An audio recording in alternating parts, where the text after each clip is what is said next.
Hey, this is Chris from On Purpose, back at you one more again. I know that didn't make sense, but that's what we say, one more again, back at you. Once again. I want to look at the word morning. Excuse me. Just got through eating some pistachios. I love pistachios. Morning, right? Now you look at the word morning. You got morning like wake up in the morning, and then you have morning like loss or death, feeling in loss or death. That's not the exact definition, right? But just bear with me, walk with me, right? And don't play me, man. I got more than one red shirt, but even though it's the same day, but I got more than one red shirt, so stop playing with me.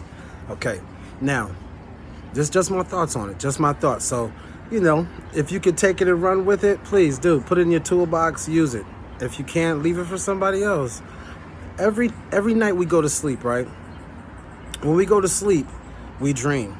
So that is the time your spirit person, your spirit man walks. You have your manifestations, your dreams, those things are being cast, you're moving, you're astral projecting, right? And then you wake up in the morning, right? Why do you think a lot of conscious people, they say grand rising, right? Well, what rises after the ashes? That will be the phoenix. So when you wake up in the morning with the mindset that I am a new being, I have just died unto self yesterday evening. So every night, this is just speaking from experience, every night when I go to sleep, I right before I go to sleep, man, I miss you, Chris. I miss you, man. And I'm gonna miss you, Chris. Because when I wake up in the morning, the you that you are right now, he is dead. He has passed on.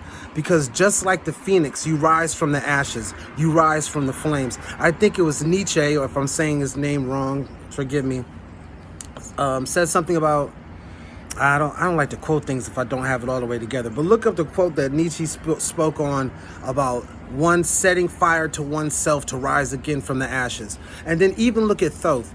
Thoth speaks of the Hall of Amenti. Now, that's a kind of a big subject in itself, so I won't get really too deep on this Hall of Amenti. But when you look at the Emerald Tablets, the great Thoth speaks of going down into the Hall of Amenti many times to regain his life, or regain, to not die, right?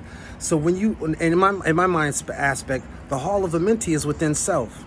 When you go to sleep at night, you transcend, or you really descend. You descend into self. You descend into self.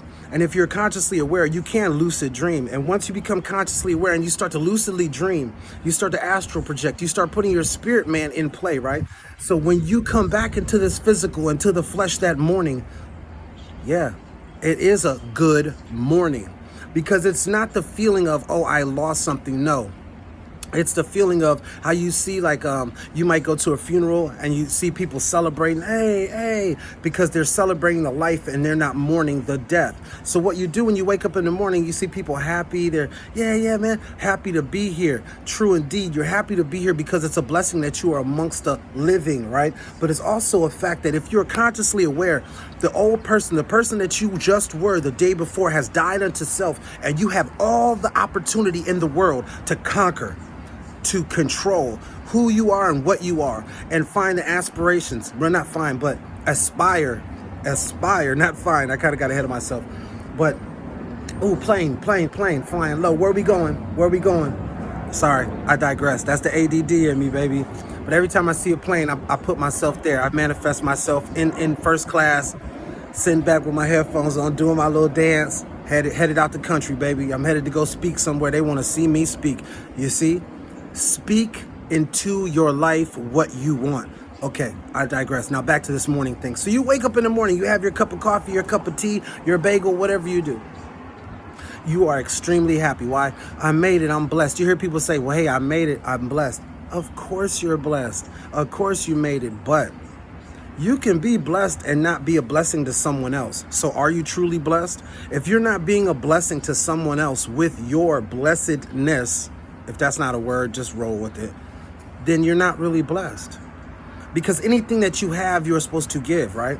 That's what life is about, letting go. It's not about what we can hold on to. It's about what we can, what energies hit us, pass through us, what we can hold, what we can use to better and further ourselves, and also better and further someone else's journey and letting it go. See, a lot of times when I meditate, the knowledge that I glean from meditation, or that I grab from the ether, I grab from the universe, excuse me. You know, I'm talking that real jive, man, when you get that burp.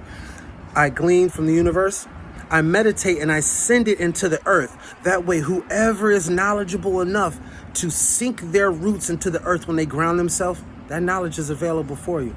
So, every morning we rise. We are the phoenix.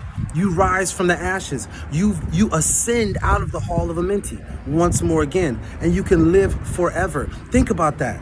If you're 40 something years old, do the math. 365 days times your age. Do the math. You have lived that many lives. Hey, this is Chris from On Purpose, On Purpose. I know I was speaking kind of quick. I was trying to give it to you fast. Hey, but sometimes you gotta be quick, baby.